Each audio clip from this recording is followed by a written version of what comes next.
முருகன் தேடி வந்து அருள் செய்யும் தெய்வம் என்றாலும், முருகனின் அருளை பெறுவதற்கு நாம் என்ன செய்ய வேண்டும்? எந்த கோவிலுக்கு சென்று வணங்கினால் முருகனின் அருள் கிடைக்கும்? என்ன விரதம் இருக்கலாம்? என்ன மந்திரம் படிக்கலாம்? என்ன நைவேத்தியம் படைக்கலாம் என பலரும் யோசித்துக் கொண்டிருக்கிறார்கள். ஆனால் இவை அனைத்திற்கும் நக்கீரர் எளிமையாக பதிலளித்துள்ளார்.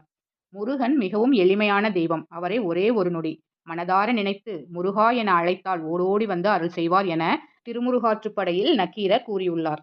அஞ்சு முகம் தோன்றின் ஆறு முகம் தோன்றும். வெஞ்சமரில் அஞ்சல் என வேல் தோன்றும்.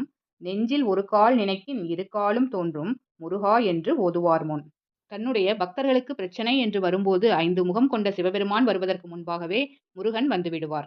தன்னை ஒரே ஒரு நொடி நினைத்து முருகா என அழைப்பவர்கள் முன்பு என்பதுதான் இப்பாடலின் பொருள். முருகா என ஒரே ஒரு முறை உண்மையான பக்தியுடன் கூப்பிட்டால் அவர்கள் முன் முருகனின் ஆறுமுகம், வேல், இரு திருவடிகள் ஆகியவை தோன்றி நான் இருக்கிறேன் பயப்படாதே என சொல்லும் என நக்கீரர் கூறியிருக்கிறார்.